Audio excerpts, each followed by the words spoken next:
Good evening, ladies and gentlemen, and welcome to the Ray Tampa podcast. Our podcast offers bold commentary on various subject matters with a laser-like focus on the truth. My name is Ray Tampa, and I'm the host of the Ray Tampa podcast. We have in our studio two talented and intelligent gentlemen, Mr. Russell Cato and Mr. Jamie Wilson III, my co-hosts. Today, our discussion will center around the question of whether the United States is a racist country. We will utilize the responses of two high-profile individuals from the state of South Carolina, Senator and former candidate for president Tim Scott, and former governor, former ambassador, and candidate for President Nikki Haley. Tim Scott said, quote, "America is not a racist country," end of quote. Nikki Haley said, quote, "We've never been a racist country," end of quote. From this point forward, history class is in session. The United States was founded on July 4th, 1776. This means that our country is 247 years old. The USA was a racist country from the beginning until today's date. Just about all of the founding fathers were slave owners. Other points to consider. Number one, the United States was officially recognized as an independent country on 1783. In 1788, slaves were counted as 3/5 of a person per the Constitutional Convention of that year. In 1857, the Supreme Court said that Black people were not citizens of the United States per the Dred Scott decision. Number three, in 1861, South Carolina declared war against the Union in defense of slavery. Oh, let's be reminded, this was Nikki Haley's own state. In 1865, Abraham Lincoln was assassinated after pushing Congress to pass the 13th Amendment abolishing slavery. In 1915, the popular film Birth of a Nation portrayed the KKK as heroes trying to defend white people from Black oppression. Number six, in 1921, white people in Tulsa, Oklahoma, destroyed a thriving Black community in the Tulsa race riots. In 1955, teenager Emmett Till was murdered and mutilated by a group of racist thugs who were never held accountable for the murder. In 1955, Rosa Parks was arrested for not giving up her seat on a bus to a white man in Alabama. In 1961, civil rights leader John Lewis was nearly beaten to death while marching for the right to vote on the Edmund Pettus Bridge. In 1963, 4 Black girls were killed in a racist church bombing in Birmingham, Alabama. In 1968, Dr. Martin Luther King was assassinated in Memphis, Tennessee, while supporting the striking city workers. In 1976, Ronald Reagan ran for president and blamed welfare queens for white people's problems. In 1988, George Bush ran for president using the photo of a black man, Willie Horton, to scare white people to vote for him. In 1989, Donald Trump took out a full-page ad calling for the execution of 4 or 5 Black and Latino youth falsely accused of raping a white woman. In 1992, the world watched a group of thuggish police officers savagely beat Rodney King. However, they were found not guilty at trial. In 2005, President Bush took days to respond to the massively destructive Hurricane Katrina in the mostly Black city of New Orleans. And we can go on and on and on. There's so much to be said about the period of slavery, the Civil War, Reconstruction, injustices in the courts, injustices in the workplace, injustices in the school systems, injustices in the banking industry, or discrimination in the banking industry. Give me a second here. Injustices in the housing markets, et cetera, et cetera, et cetera. There is such a preponderance of evidence to rebut the statements of Haley and Scott that they, as people of color, should be ashamed of themselves. But I don't believe they are. To combat racism, to combat discrimination, to combat inequality in this country, you must first acknowledge its existence. Nikki and Tim, get with the program. Fellas, let's get to it. Timmy Boy and Nitwit Nikki, please pay attention. What you say, Jamie? Oh, Nikki Haley. Tim Scott, first, let's go with Tim. I have much to say. I just felt like he was raised by his mentor. What his name is? John Moniz, M-O-N-I-Z. So he had this ideology early on. This guy was like his father. I think he had a single mom. He took him under his wing and showed him a lot of his conservative views, and he just grew up that way. He's ignorant. He knows better because I know he's seen the racism. And to say that as a Black man, someone needs to sit him down. As far as Nikki Haley, she has white privilege. She looks like a white lady. She has white privilege, but yet she wants to paint this picture that she's a lighter Indian. She gets to jump in and out. She could do the double dutch whenever it works for her. She can cross the line whenever it works for her. Now she's running for office, and she needs the Black vote or wants the Black vote. So she picked a platform like the Breakfast Club, for example, to say that there isn't racism. And the thing about the Breakfast Club, that is purely an entertainment. That's not a real platform that's going to push her on the real issues of racism. Though Charlemagne did ask a few decent questions, she wouldn't come on a real show that would push that would really like dig in there. And for her to be, and even then, she said about President Obama that he caused division, amongst people, which was totally crazy. Yeah, he was speaking to stuff that the white elite or the white racists didn't want to hear.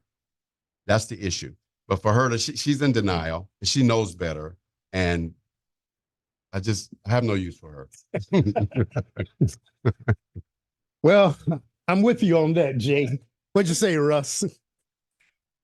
Back to hypocrisy again. The state of South Carolina.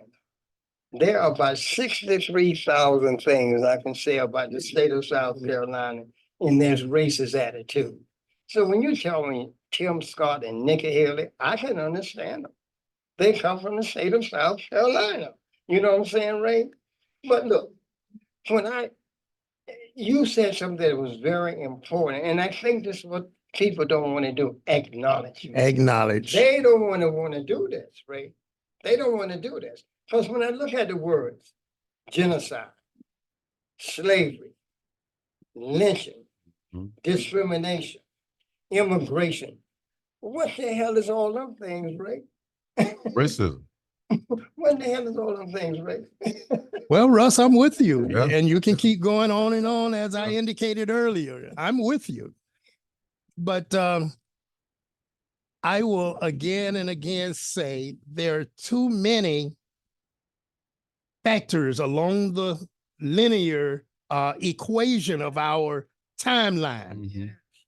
Take our timeline from 1776 to now. Mm-hmm. Every step of the way, there is discrimination, Mm-hmm. racism, discrimination, inequality, discrimination, cruelty, brutality, theft of properties, murders of Black people. But America is not a racist country, as these two have said. That is crazy. That is crazy. It is crazy. You know, and mass incarcerations.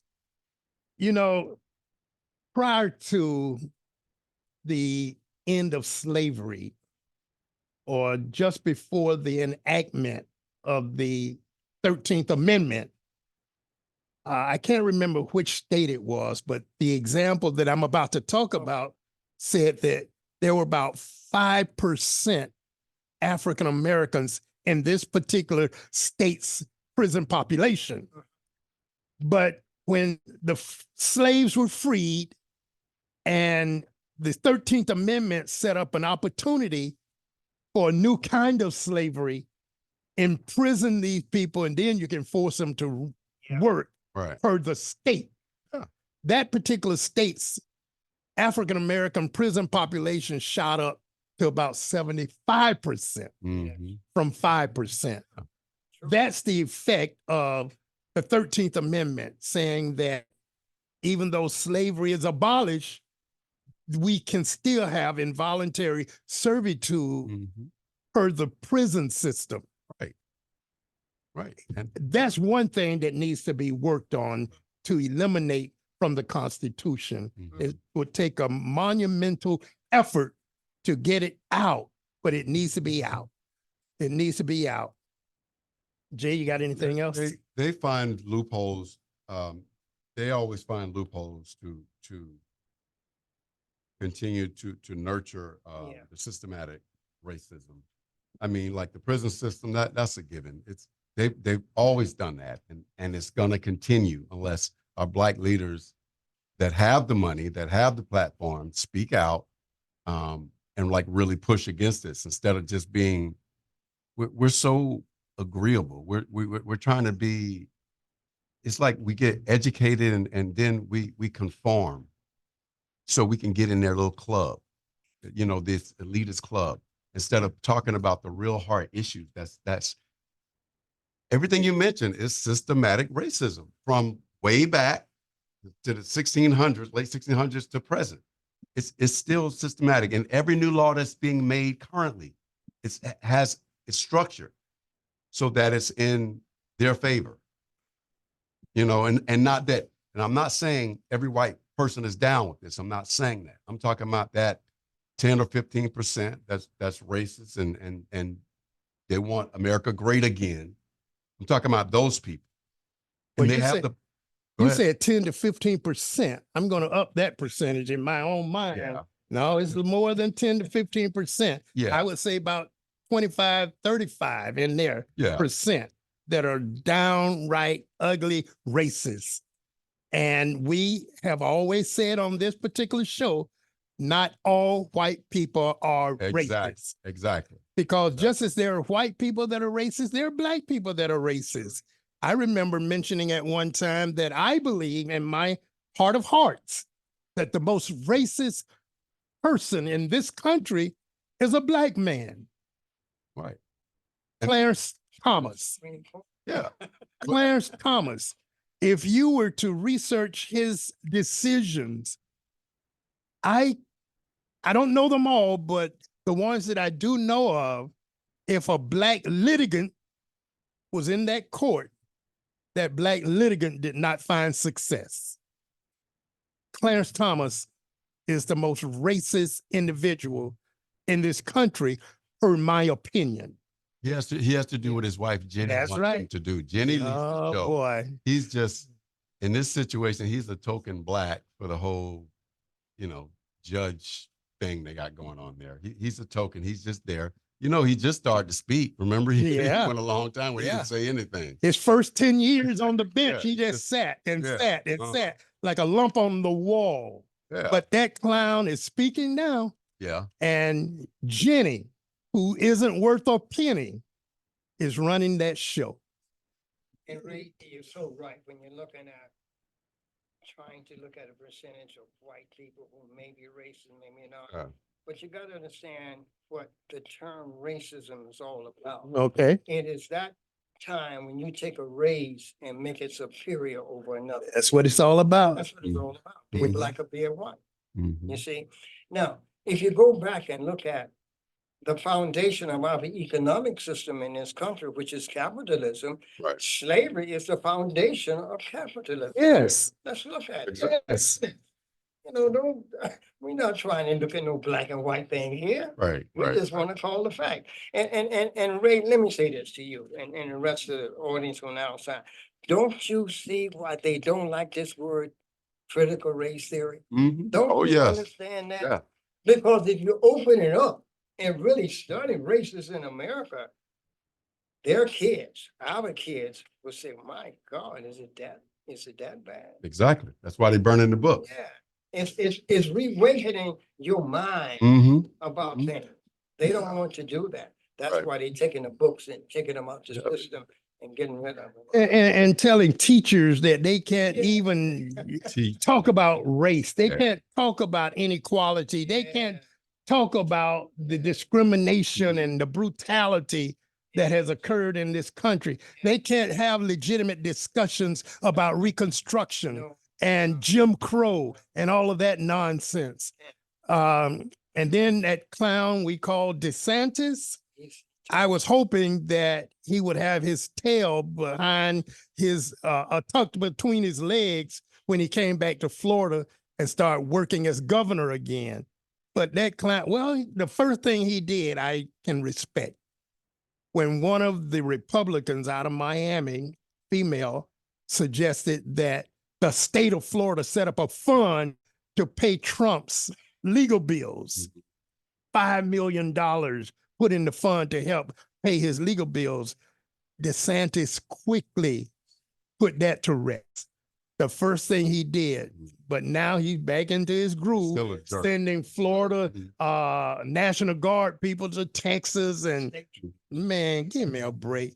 Yeah. I want him to run for something else and get on back out of the state and stay out. I just want him to run and keep running. Idiot. Yes. But let's look at some of these other things that I didn't mention when I identified different factors along the timeline.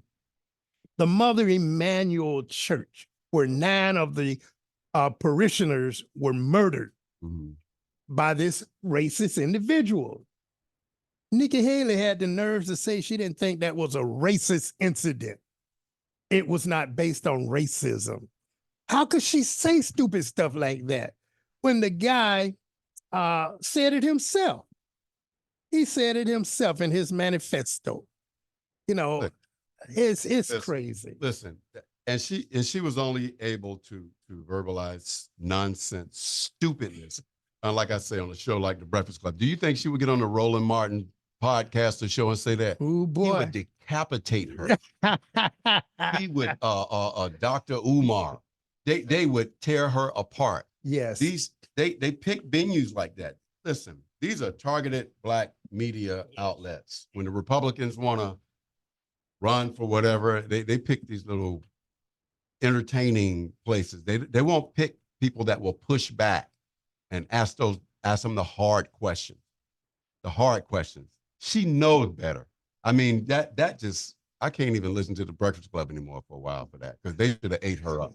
Now, and I agree with everything you just said, and it doesn't take her to go on Roland's show. She can come sit in one of these chairs. We'll eat her butt up with that stupidity. She's talking about Donald Trump needing to take a mental competency test. When you say stuff such as what you've been saying, Nikki, you need to take a mental competency test. Your mental acuity is questionable. America has never been a racist country. Give me a break. Because she's never felt the real racism. She enjoys white privilege. And her dad worked at he couldn't get a job anywhere, so he worked at an HBCU. Black people gave him a job. Her dad, I forget her mom, I think she had like a clothing store or something like that, and she sold, I guess she was able to sell to some of the white women, but the dad couldn't get a job anywhere. She wanted to play this, oh, I'm one of you guys, brother. She is a racist just like the rest of them. Because if you can say there's no racism in America, America was built on racism. Built. Slaves, hence the word slaves. Saying slaves alone is enough. I want to go back to our opening statement, the statement we use every show, where we say this podcast offers bold commentary on various subject matters with a laser-like focus on the truth. This is not easy for me to say because I have nothing but affection for the guy. Russ, you've said the same thing. But can you believe Jim Clyburn said that he agrees with Tim Scott in the statement that America is not a racist country? That is hurtful. That is disappointing. Jim Clyburn, what the hell are you talking about? Now, he did state some of the things that I said about different points along our history that depicted racism. But he had the nerves to say stuff like, since we elected Obama and Kamala Harris, this proves we're not a racist country. Jim, please take that back, because if you don't, I'm going to suggest you and Nikki go take that mental acuity test together. That is disturbing. I think one thing you got to understand in this nation, and Jamie hit upon it, and we really got to look at this thing and focus on this thing. It's this white privilege thing, Jamie. Mm-hmm. We got to look at this white privilege thing, because I really believe that Trump drives that message of white privilege to that base. Yes, yes, yes. He drives that, and people trying to find out, well, whatever he does, they still clinging to him, they like him, because he drives that point of white privilege to these people. Mm-hmm. You are fortunate because your skin is white. Yes. Regardless how I treat you, Yes. regardless what I say about you, you are fortunate because you have this white skin. And I think we got to really look at this white privilege in America, because that's what is driving this base. Yes. Magnetism. Yes. Yeah, exactly. Well, you know, my thing with his base, and even the ones that are not solidly in his base, but they support him strongly, nevertheless, Right. Yes, I just can't understand it. Let's look at what he said after the young individuals were murdered. The last shooting that happened, where he said, people, it happened, just get over it. What the hell is that to say to some parents, some friends, family members, community members who have lost individuals, for the president or the former president to say, get over it? Because he doesn't care. He doesn't care. Donald Trump doesn't care. America doesn't care. America That's it. is a business. America don't care about people. If we go to another country to help, it's our allies, so to speak. It's business. It's what we can get for helping you. We're gonna get oil. We're gonna get money. We're gonna get something. America is a business. We're not compassionate people because we still, as I say, all this we're talking about is still systematic racism. All the new laws that are being made has somewhere in there intertwined systematic racism for the privilege. That's what making America great again, or the good old days, is about. Getting it back. And what we need to do is groom our kids. All right, instead of being NFL football players and basketball players, senators, congressmen, presidents, we need to be grooming them for that, because that's the only way change is going to come with this. You know, and all the ones that are like Tim Scott, they need to go somewhere else. I was going to say abort it, but well, I said it, didn't I? And I mean it. But yeah, really, because if you're growing up thinking like him, you're setting us back. Yes, you're setting us back. It's bad parenting, it's bad whatever, but you're setting us back. And that's why I said what I said about Clyburn. I just have so much disappointment in him making such a ridiculous statement. As old as you are, Jim Clyburn, and the state you reside in, South Carolina, how can you say something like that? They know better. They know better. I mean, come on. I mean, look at all the things. I mean, redlining, there are forms of it going still today. Yes. I mean, even the banks, you know, you hear some in the paper where, you know, they're not giving loans to Black people. I mean, stupid stuff that's still going on. I mean, this is 2024, 2023, stupidness still going on. And they expect us to sit here. You know, Black people, we're optimistic people. We really are. We done been through hell, but we're still, you know, oh Lord, it's gonna get better. Oh, we still, yeah, keep praying. I get that, but we gotta do. God help those who help themselves. Do. I mean, and stand up, push back, speak out. And so if it takes violence, do a little bit of that. That's the way I think. I'm not speaking for the show. But we got to be more aggressive, because they are aggressive. The Trump followers, the Republicans, that minority group, I'm not going to get percentages anymore, but that minority group of the Republicans that are racist, and they want the good old days, they're there and they're powerful, and they have a lot of power behind them. A lot of money, a lot of power. So stop being educated, fool Black people, and look at it for what it is. Yeah, and we need to align ourselves with like-minded white people, because there are some like-minded white people. That's exactly. There are some white people who are very decent individuals. I'm talking top-notch, decent individuals. They are not in that 30 to 35% right. Exactly. Group of individuals. And I want to emphasize that point. Just as we got the comment that Trump made in North Carolina, good people on both sides, talking about those racist clowns marching. And then he made that comment about, well, they're good people on both sides.